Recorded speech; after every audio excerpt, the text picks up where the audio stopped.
Pak Ustaz, semalam Pak Ustaz ada sebut tentang 4 raja yang pernah hidup di dunia ini yang menguasai seluruh alam. Ustaz kata 2 Islam dan 2 lagi kafir. Ustaz dah sebut 2 Islam, yaitu Sulaiman, Nabi Sulaiman dan Zulkarnain. Zulkarnain ini sebagaimana dalam surat Al-Kahfi. Cuma ketika menyebut 2 lagi yang kafir, Pak Ustaz baru sebut Namrud, yang dipanggil juga dengan Sahibun Nari wal Ba'udah, Raja Api dan Raja Nyamuk, karena dia azab Nabi Ibrahim melempar baginda ke dalam api. Yang kedua, dia mati disebabkan dengan seekor nyamuk yang masuk ke hidung. Cuma Ustaz lupa sebut satu lagi. Jawabnya, yang satu lagi itu namanya Bakhtansar. Siapa Bakhtansar, Pak Ustaz? Bakhtansar ni hidup 632 tahun sebelum kelahiran Isa. Dia adalah raja yang zalim. Dia adalah raja yang zalim yang memerintah di kawasan Iraq hari ini, atau Babylon. Dia sangat gagah, dia punya askar yang ramai sehingga menguasai dunia. Namanya Bakhtansar. Okey, itu jawaban ringkas untuk soalan yang pertama. Bakhtansar, bukan Firaun ya. Sebab Firaun memerintah terbatas hanya di kawasan Mesir saja. Yang kedua, Pak Ustaz, boleh tak kita bergambar dengan tarian singa? Ustaz tak pasti tarian singa ke atau tarian naga. Mungkin yang dimaksudkan ni, wallahu a'lam, tarian orang-orang Chinese, orang Tionghoa, orang Cina. Ustaz sempat tanya 2 ustaz kita yang latar belakangnya adalah berbangsa Cina. Pertama, Ustaz Husin Yi. Kebetulan kami tadi malam ada meeting Gasma.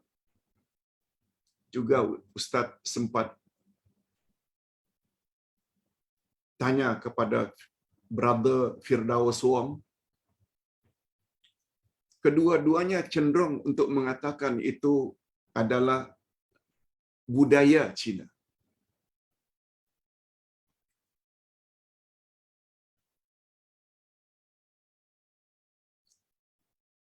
Itu hanya seni tarian Cina untuk menyatakan rasa gembira. Tidak ada kaitannya dengan unsur agama. Berbeza dengan majlis orang Jepun yang meraihkan arwah-arwah nenek moyang mereka. Itu lain. Yang itu kita sudah sebut semalam dengan panjang lebar. Tapi sekedar bergambar dengan tarian naga atau tarian singa, insya-Allah tak mengapa. Begitu pandangan dari 2 tokoh berbangsa Cina yang semua kita tahu. Wallahu a'lam. Yang ketiga, Pak Ustaz, bila kita korban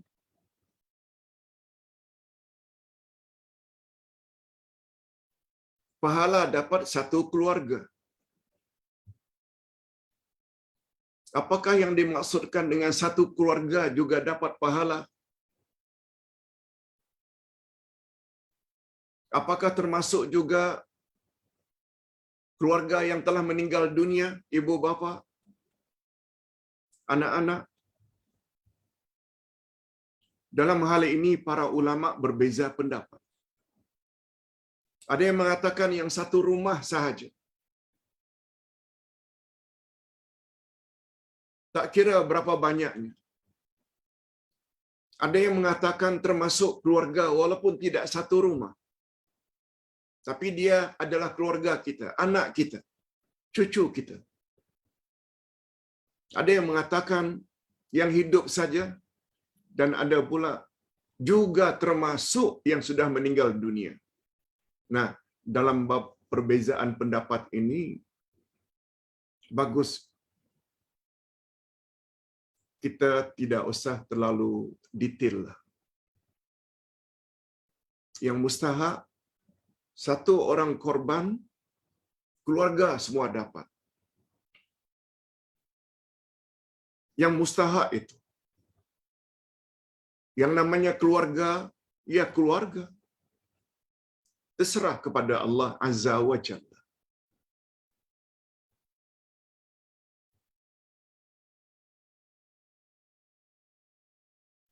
Yang keempat, betulkah Ustaz, jika seseorang tidak bayar bil air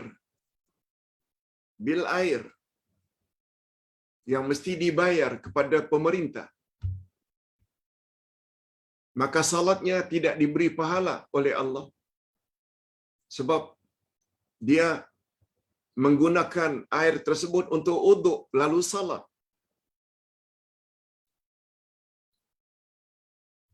Ada seseorang ustaz mengatakan salatnya sah, tapi salatnya tidak diberi pahala oleh Allah Azza wa Jalla. Lalu ustaz berkenaan mengatakan ia sama dengan salat menggunakan pakaian yang dicuri. Salatnya sah, tetapi dia tidak layak mendapat fadilat atau pahala salatnya. Kalau kepada ustaz ditanya, ustaz tidak berani tidak jawab seperti itu. Sebab Allah beri pahala, tak beri pahala, itu otoriti Allah. Cuma yang kita perlu ingat, agar selamat di akhirat nanti, kita mesti perbaiki hubungan baik kita dengan Allah dan hubungan baik kita dengan sesama insan. Allah berfirman, "Duribat 'alaihimuz zillah aynama suqifu illa bihablim minallah wa hablim minan nas." Akan ditimpakan kehinaan ke atas mereka, tak kira di mana mereka berada, kecuali mereka yang baik hubungannya dengan Allah dan baik hubungannya dengan sesama manusia. Salat memang baik. Menjalin hubungan baik dengan Allah antara lain melalui salat. Tapi awak telah gunakan air oleh yang disuplai oleh pihak tertentu, pemerintah, yang kita anggap sebagai ulil amri.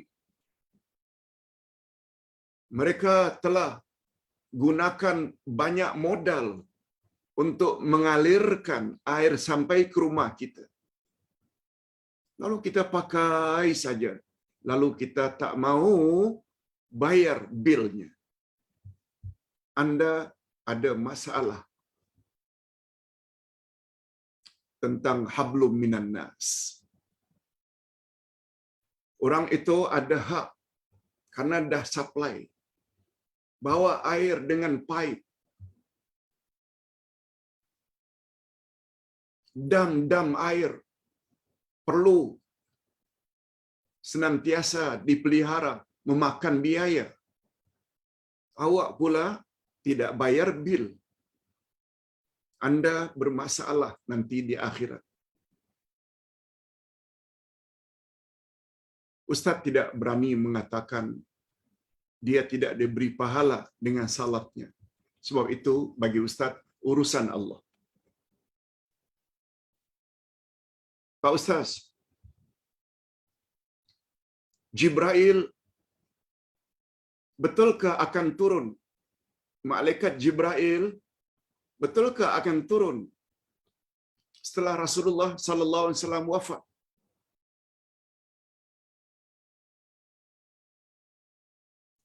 Ustaz dikirim satu video yang bunyi video itu seorang ustaz mengatakan, pernah terjadi dialog antara Nabi Muhammad sallallahu alaihi wasallam dengan malaikat Jibril yang menurunkan wahyu, yang membawa wahyu kepada baginda. Pertanyaan baginda, "Wahai Jibril, apakah engkau nanti akan turun lagi setelah aku wafat?" Jibril jawab, "Ya." "Untuk apa kau turun setelah aku sudah wafat? Wahyu sudah tidak wujud lagi untuk diturunkan kepada Nabi sesudahku, sebab aku Rasul terakhir." Jawab Jibril, "Aku diturunkan oleh Allah untuk mengangkat 10 mutiara.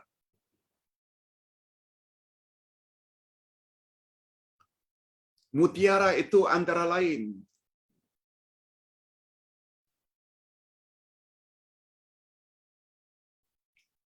al-barakah, keberkatan, aku akan tarik. Itu mutiara pertama. Al-mahabbah, kasih sayang, sifat kasih sayang. Asy-syafaqah, hampir sama dengan al-mahabbah. Yang keempat, aku akan angkat keadilan daripada pemimpin. Yang kelima, aku juga akan angkat rasa malu dari kaum wanita. Yang keenam, aku juga akan angkat sifat sabar." Begitulah sampai 10. Jamaah tanya, "Pak Ustaz, sahih ke riwayat itu?" Ustaz coba cari melalui orang-orang yang pakar hadis. Jawaban mereka pada umumnya la aslalah. Itu bukan hadis. Itu bukan hadis.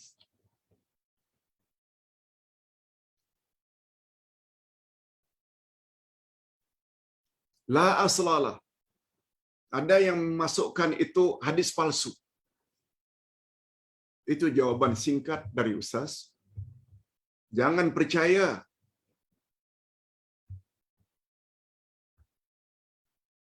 terhadap riwayat tersebut dan tolong jangan disebar-sebarkan.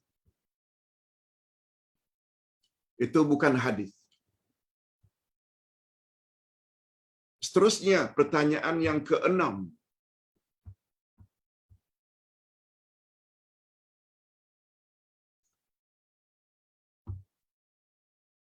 Saya, Pak Ustaz, dah selesai salat Isya. Tak sempat buat ba'diyah karena ada ceramah. Menghadiri ceramah. Boleh tak saya tangguhkan? Boleh tak saya tangguhkan setelah habis ceramah salat ba'diyah after Isya? Jawabnya, salat sunat rawatib sebaiknya jangan berlaku senggang, kecuali sekedar balik dari masjid atau surau ke rumah, buat di rumah ba'diyah. Yes, itu amalan Rasul, boleh sekedar balik ke rumah. Tapi habis salat Isya, sebagai contoh, ada ceramah, kita dengar ceramah, habis ceramah setelah 1 jam setengah baru buat ba'diyah, itu tidak baik.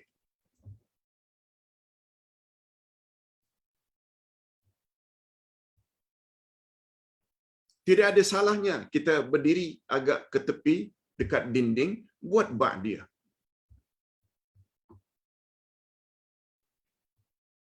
Kalau rasa terganggu kita berdiri, kita boleh salat duduk. Sebab salat sunat dibolehkan salat duduk atas sebab-sebab tertentu. Takut mengganggu orang ramai. Kalau berdiri pun tak mengapa sebenarnya. Kita salat sunat ketika orang sedang ceramah tidak jadi masalah. Sebab dalam hadis sahih riwayat Imam Muslim, Rasulullah sallallahu alaihi wasallam sedang khutbah Jumat. Tiba-tiba datang seorang sahabat langsung ingin duduk. Dari atas mimbar Rasulullah bersabda, "Salli raka'ataini khafifatain." Jangan duduk. Salatlah sunat tahiyatul masjid 2 rakaat secara ringan. Ringan maknanya cukup baca Fatihah. Allahu Akbar. Baca Fatihah, rukuk, i'tidal, sujud 2 rakaat cukup. Itu maknanya salat ringan. Apa rahasianya Nabi suruh? Supaya dia dapat fadilat salat sunat tahiyatul masjid. Jadi tidak sepatutnya ada penceramah yang melarang orang buat ba'diyah isyak. Terakhir, yang ketujuh. Pak Ustaz,